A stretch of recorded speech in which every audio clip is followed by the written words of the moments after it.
Hi guys, so this is a per request video for my lovely online friend Moira. So Moira, this is for you.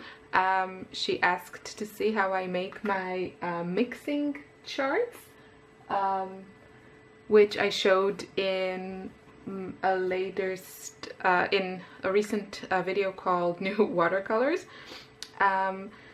And okay, so my supplies here, I think I will play with this color. This is by Sennelier and it's called Rose Dore Madder Lake, and it's number 691, and the pigment is PR 255. It's a transparent color and it's a really pretty orange. And I have here one of my palettes. This one mostly has my core paints, but also a few others from other brands. And yeah, so what I'm going to do is I'm just going to squeeze a little bit of it here, and I have clean water, a brush. For these type of plays, I don't want something too small. I want a nice large brush so I can work wet, because I want to see how the colors flow. So if I use a tiny brush, then things will dry before I get to see. And I have some paper scraps. So these are some papers that I played on, and I'm not too attached to what's on them, so I use the other side for this type of thing. And I have a paper towel. So what many people do, and is a really great way to see how your colors behave when you mix them with other colors, is that they make all kinds of mixing charts. And you can do this in a million different ways, but I'll just show you a really quick and bad example.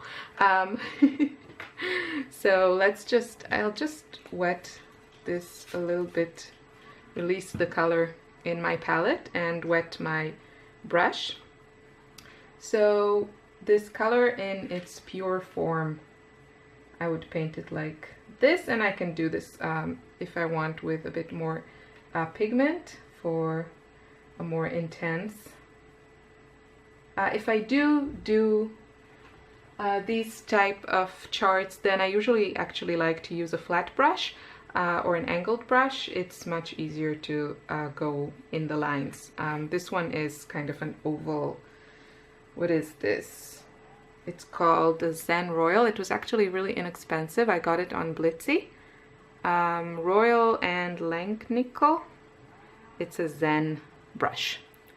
So this is the color in its pure form. Let me zoom you in just a little bit. Okay. And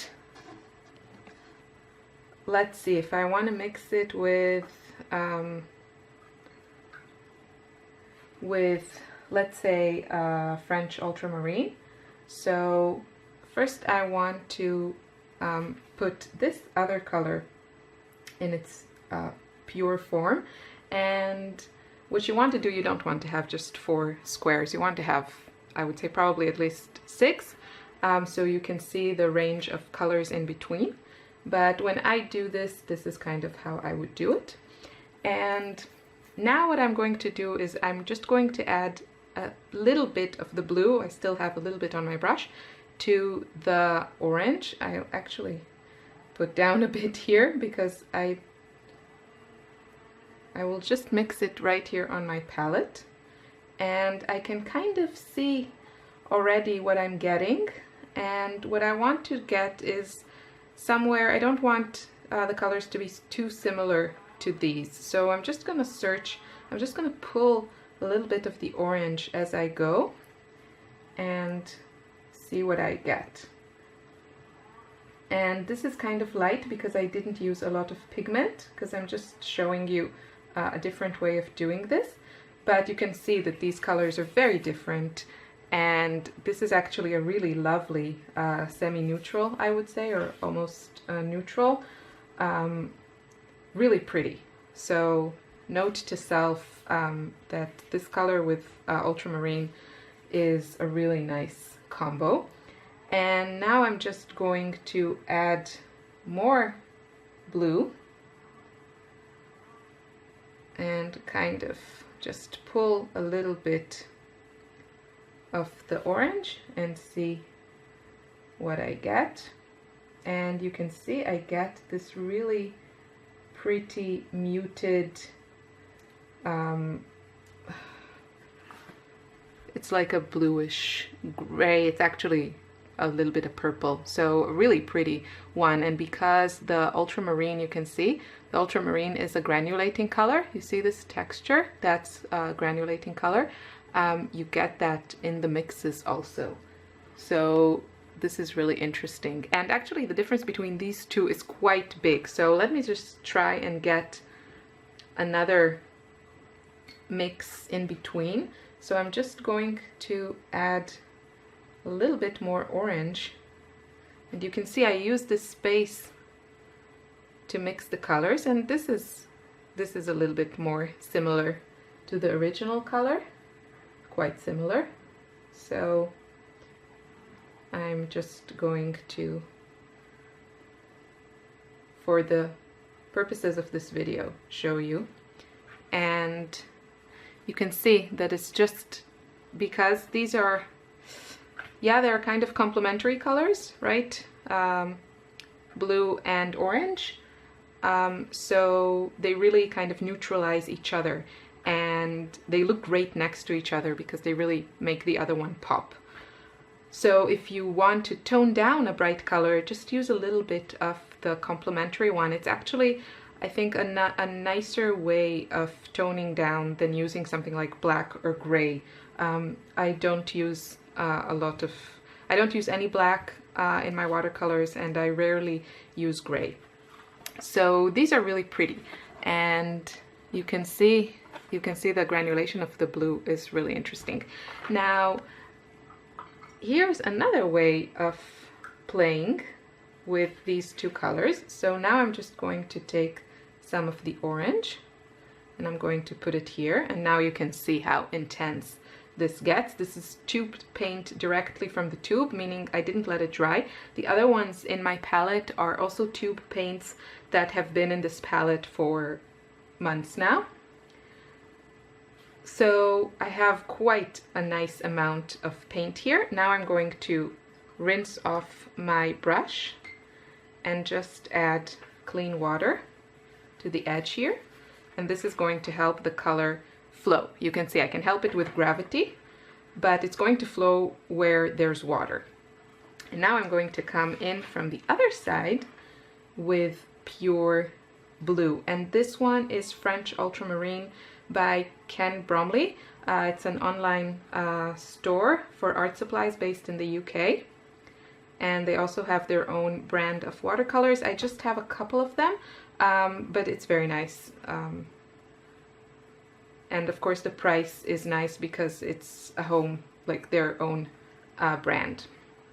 So now you can see I put the blue here, but it needs a little help, right? Because the colors aren't mixing. So I'm just going to bring it here, and now I can either leave it alone or just agitate it a bit so I can get the mixes.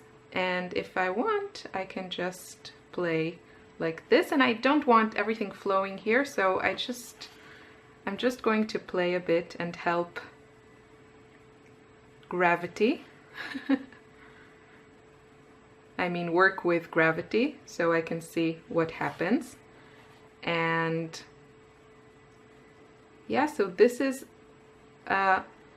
let's say a more fun way of mixing two colors, and I can get already a pretty good idea of the type of colors I can get from these two. But obviously this is also a really, really good way. I think it's just once you play more and more and more with your paints, you can really see in these types of swatches or color mixing. It's not a chart, obviously, but you can get an idea of the colors you can get. And I think it also depends on the style in which you like to paint, because if you like to mix your colors in your palette, then this type of chart would work really well for you, because then, you know, you can mix your colors here and you have an idea of what you get. But if you're like me and you like to mix your colors on your painting, let them flow into each other and see what happens, then I would say probably, you know, this way is more relevant, or it just goes better with your style of painting. And I mean, look at the beautiful granulation. So all this is a granulating color, and you can see it's really gorgeous. And here it's flowing into the orange. I mean, that is just gorgeous. So now I'm going to do something similar, but with more colors and on a larger scale, as much as I have for my papers here. And I'm gonna put you on fast forward. So I hope this video is helpful to you. If you have any questions, leave me a comment, and yeah, enjoy. So now I'm just going to play around with the paint, and I have to say the problem that I had here is that my main color that I'm testing is by Sennelier, and I showed it at the beginning of the video. And then most of the other colors, as I mentioned on this palette, are made by Dore, which is the watercolor brand of Golden, if you're familiar with that brand. And the problem with them is that they really, you can see it clearly in the video, they push most of my other watercolors. They just take over. And look at that. I didn't do that. It just, you put the color down and it really pushes the other color aside. So you can see it's just the all the colors are pushing the orange back into the middle, and it's kind of difficult to see all the shades. And even in my palette, when I mix them, I will do that later at the end of the video, you can see that the core ones are just, look at that, they just push. And yeah, so you can totally use that and create interesting looks in your paintings. But I think for this purpose, it was just a little bit counterproductive, because it just didn't really mix as well.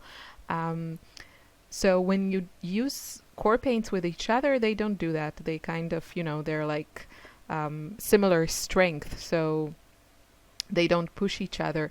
But with other brands, it happens a lot. And I like that when I don't have a lot of core paints, and I have a few on my main palette that I use. So that's really nice to sometimes utilize that ability. But yeah, in this case, I think it was just a little bit too much.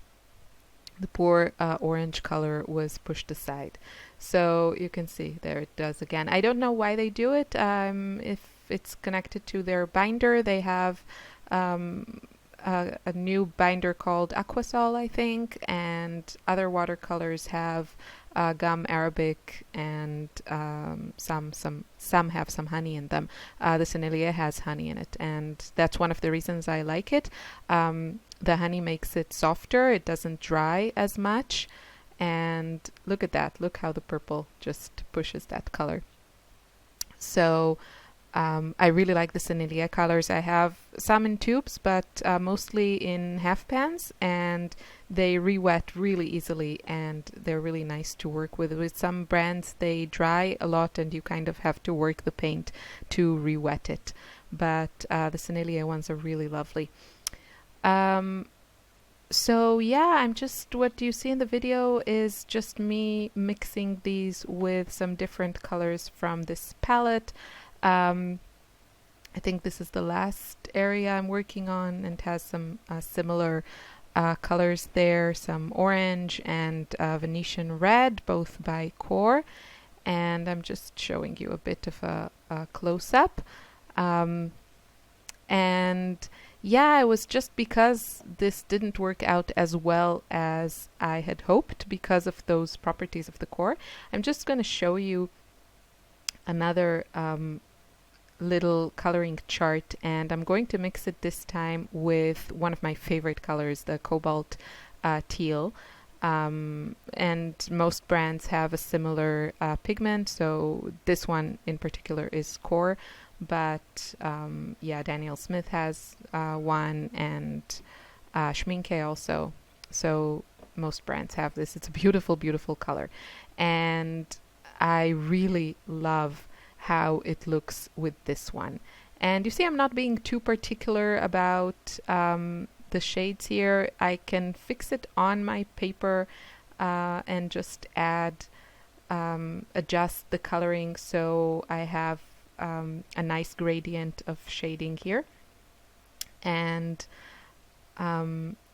yeah, and at the end I really felt I needed a couple more squares because these colors are so different. You can get a lot of shades in between. When you're mixing similar colors, sometimes it will be hard to see the differences. And yeah, but in this case, because they're so different, look at that variation. And I especially love the semi-neutrals here. They're really gorgeous. So the ones that are just a slightly muted version of the pure color. And now I'm just going to show you how I mix it with something a little closer on the color wheel, and it will be the quinacridone magenta from Core. And oh, and here I just wanted to show you how to water down a paint. So that's also important to know about your paints, how they look when they're more intense with a lot of pigment, and then how they look when you add more and more water. And I really love the pale shades I can get here with this orange. I think if you do portraits, this would be a really pretty color. It's almost like a peachy color when watered down. So it's really nice to practice these things and get to know your paints. And now I am mixing it with the pink, and you can see the shades I get. So I hope you enjoyed this video. Leave me a comment if you have any questions. Have a great new year.